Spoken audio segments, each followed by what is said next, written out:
So the Department of Defense is putting together target packets to take out cartel leadership and infrastructure in Mexico should Trump give the order. To help unpack this, we're talking today with Ken Klippenstein, an independent journalist focused on national security issues who broke this story just a few days ago. Ken's got some top-notch reporting over on Substack, so I highly recommend you follow his work. That newsletter, as well as his other social handles, will be linked in the description below. And with that, let's get to the conversation.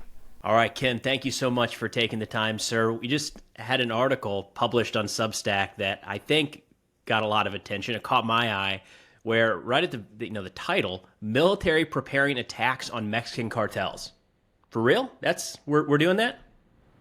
Sure are, or at least they're preparing target packages out of SOC North, I'm told, for not just cartel leadership, but cartel infrastructure as well. And this is pursuant to a secret order from President Trump. It, I guess, doesn't come as a total surprise since he's already designated these cartels as foreign terrorist organizations, which legally makes an operation like that much easier. But that's kind of the state of play, is that they're preparing the target packages now to be ready in mid-September.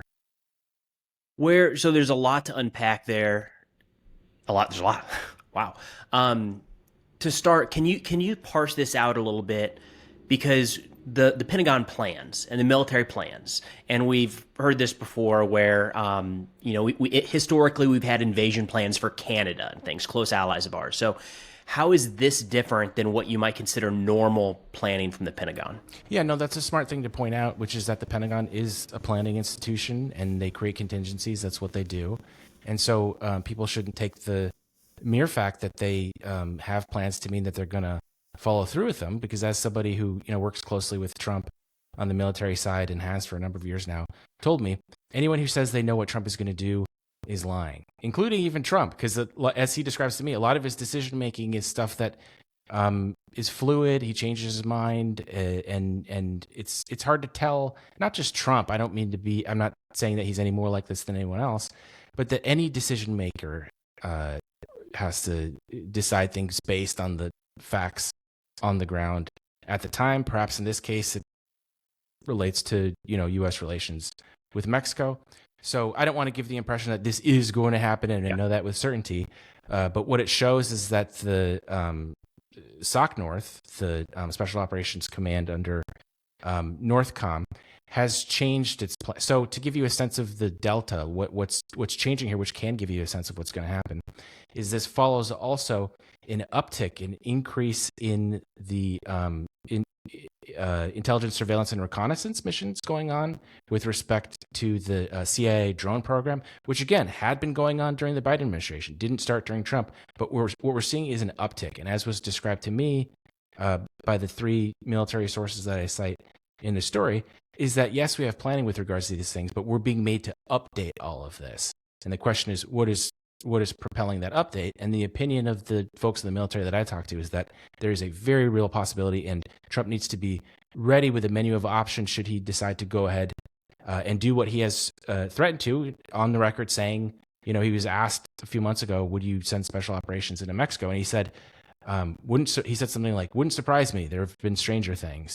And so all of this gives him the ability, just like with Iran, if he's going to do something, you have to station in advance, Spirit stealth bombers and Diego Garcia. Things have to be ready for him to grab that sword if that's what he ends up deciding to do. And that's what the planning is that's happening now. You mentioned the ISR flights focused on cartel activity.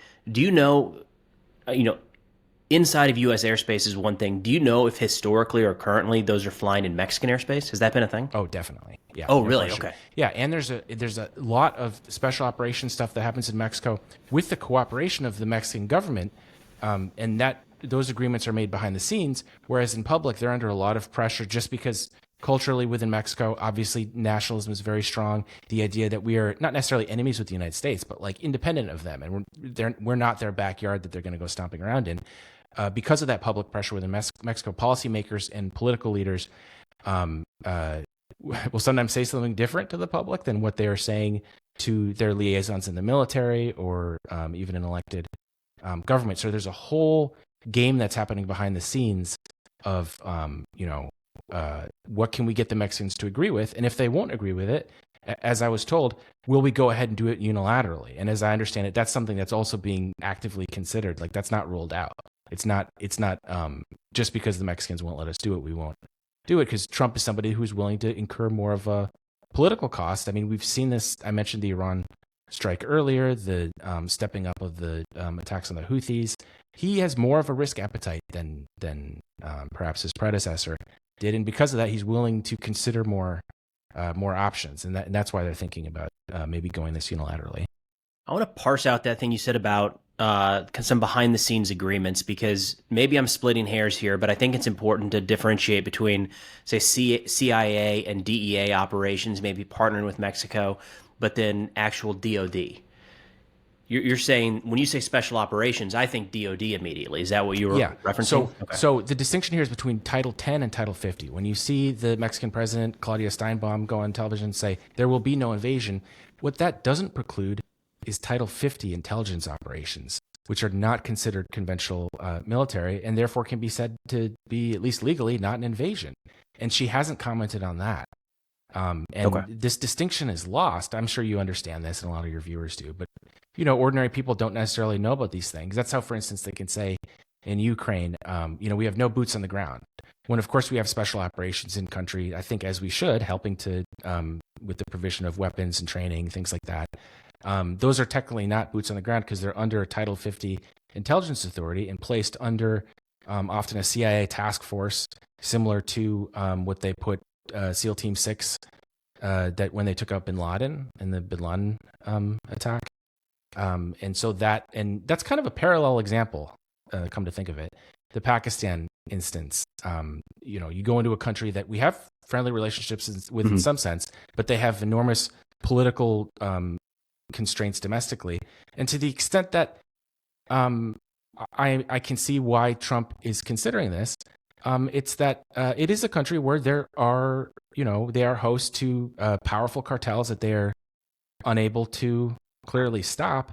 And so that puts you in a position where it's like, okay, well, the Mexican government is going to do it. So are we going to do it? But then are we just going to drop this whole thing because the Mexican government says, oh, our internal political dynamic means that we can't authorize this? And so it's a difficult, there's a lot of political complicated questions at the heart of this that I think makes it a very, less of a black and white picture than it's been painted as, in my view, at least.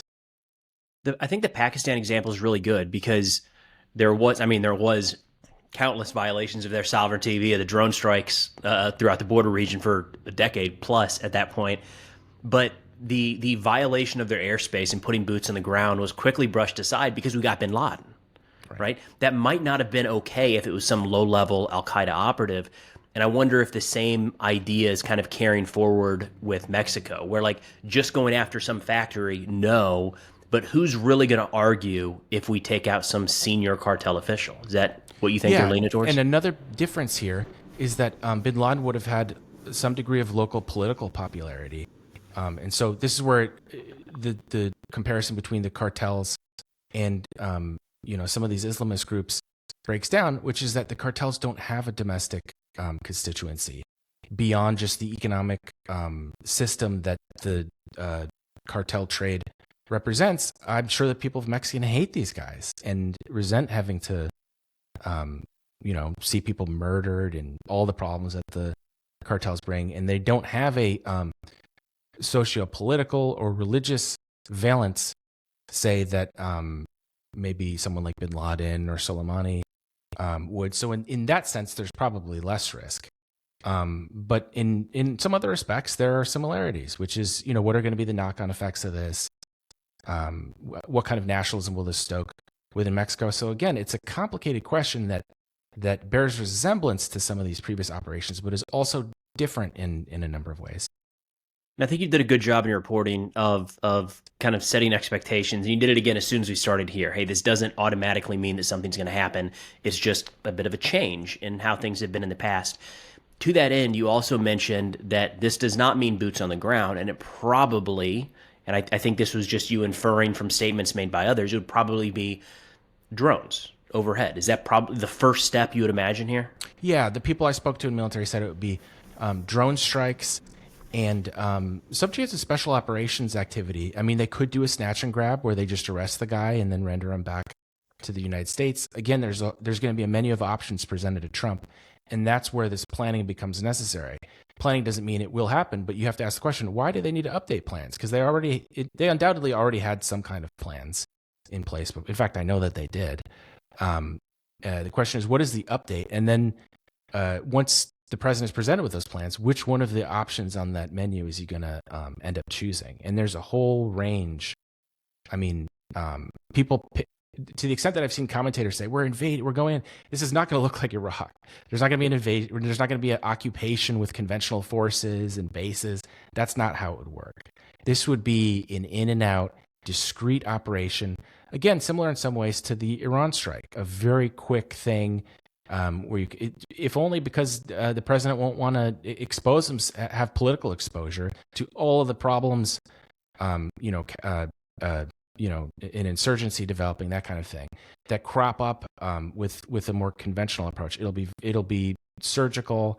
It'd be a lot like that strike where you wake up one day, you heard it happened, and then we all have our debate about it. They're coming home. Yeah, exactly.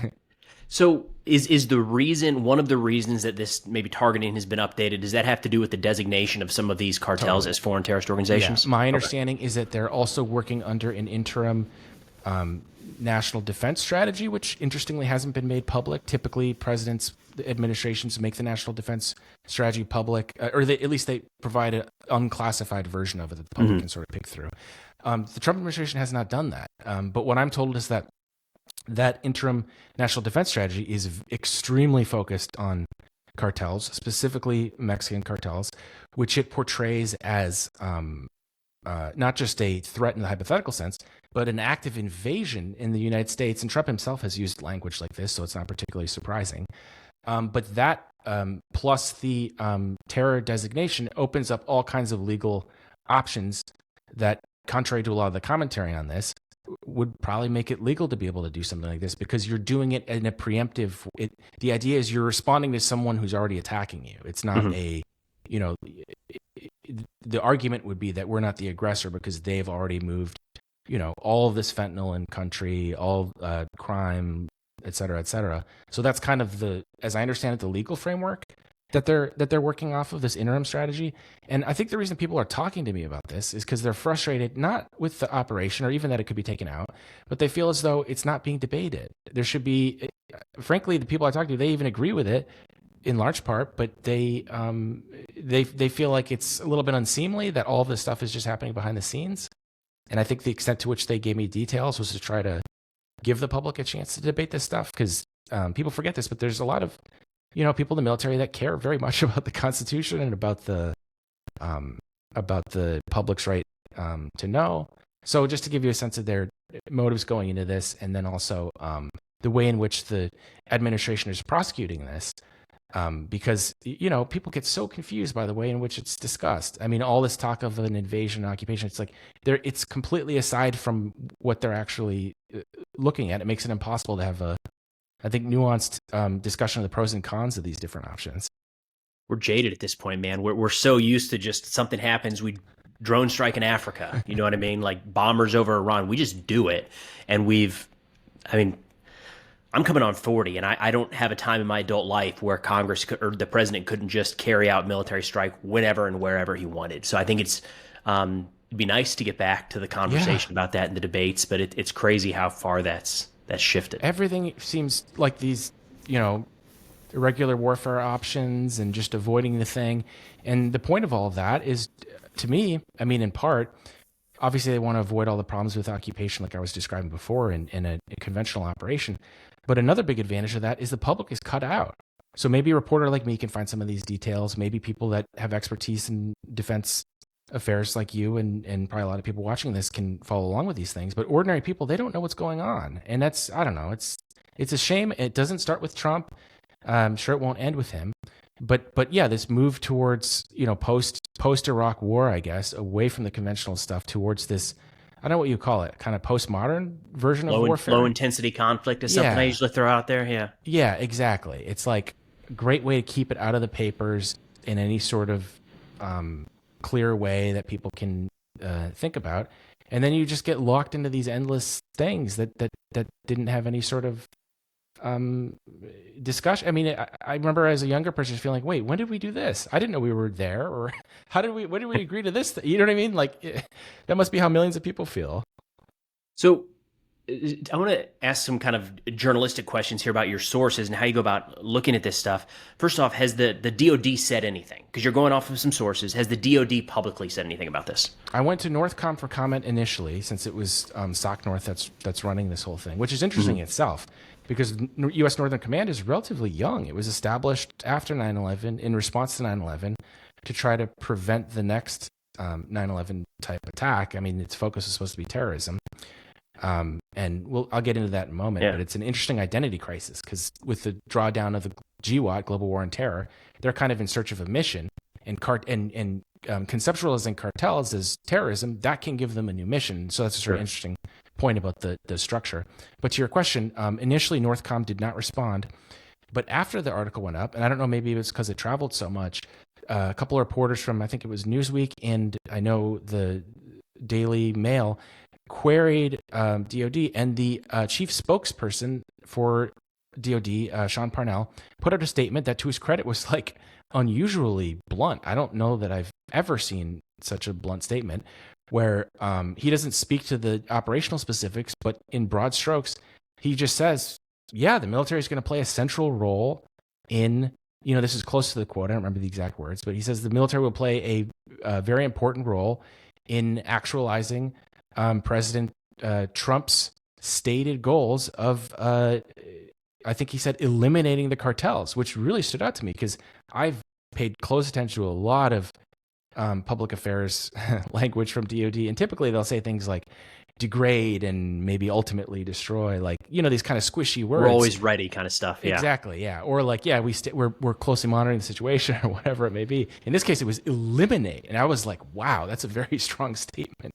That's what he said. DOD would play a direct role is kind of what he's confirming. Yep. Should certain options go forward. Okay. Exactly. Yeah. With your sources on something like this, how do you kind of vet that there's some legitimacy behind this? And I mean, I'm kind of veering off the topic here, but how do you confirm that there's something genuine here and it's not somebody trying to just drive a narrative? Yeah, you have to pay close attention to the open source stuff. And the reason I talk about Northcom and SOC North is to give people a sense of the structure of how it would be carried out. And that's a good way to vet the veracity of things. What I can say about sourcing is that most of them were people that I'd known, my editor and I had known for a very long time. And so these aren't just like walk-ins. But to the extent that you vet things, you often find that there are public ways that you can verify parts of the information that suggests that the whole of it, the thrust of it, is correct. So, when it was described to me that there had been a meeting and discussed this at the, I think it was the SOC North headquarters in Colorado Springs, I went into DVIDS, the DOD media website, and I saw that there had actually been reporting about that meeting. And so then I go and ask another source that I know probably would have known about the meeting. He says, yeah, they talked about the strike. And a lot of times you'll say stuff to people in DOD and they'll be like, oh, I thought that was public. Like maybe not the details, but like, it seems like Trump's out there saying this stuff. And I thought, I guess, yeah, Trump is pretty like blunt about a lot of these things. He says a lot of things, yeah. Yeah, yeah, exactly. That's the problem. I said, well, you never know when he's saying something that happens to be accurate. Yeah. Versus he's just spouting or whatever. But that was sort of the experience, was like trying to corroborate with the publicly available information. And crucially, trying to understand, I always try to focus on who's doing this thing. Because very often sources don't necessarily lie. They might be, people see what they want to see. They have their own perceptual frameworks around things. And if they're worried about something, they'll tend to see that everywhere. So it's usually trying to check whatever their own biases would be by taking your own look at it and running it by people who would be critical. Mm-hmm. People who, I ran this by somebody who I knew would, is very contemptuous of a lot of the reporting on Trump and as being sensational and overstated in things. And he was like, no, this sounds basically right from, no, he wasn't in DOD, but he's in the IC and knows about how this stuff is carried out. And he was like, no, that tracks with what I'm seeing from the IC side. So at least putting together plans, because there's a political trade-off here. And to your point, like, I think there would be a lot of political gain taking out a cartel leader and showing that we're being, I mean, the simple things of putting, I say simple, and I know there's a lot more that goes into this, but putting troops on the border, right? Like whether or not they had a set mission the day they got there, there's an image of there's something being done.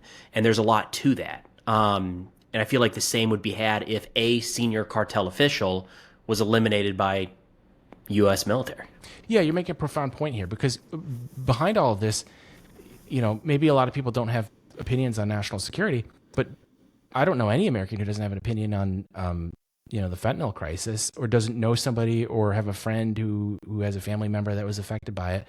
So this is a very raw issue for Americans, and for Trump to step in here and, do something that, I would have certain concerns about, but most people would look at it and just say, wow, this guy's dropping the hammer on this thing that is a festering wound in the middle of American society that we haven't been able to solve. Whether or not it solves it, he's doing something. And I think that has a certain political appeal that I think is going to be overlooked by a lot of Washington, that has kind of portrayed this as, they focus on a lot of the legal questions, which, there should be questions about that, but it's kind of missed the central point, which is this is there's at least some theory here about how to respond to the fentanyl crisis. Maybe it works, maybe it doesn't, but it's something.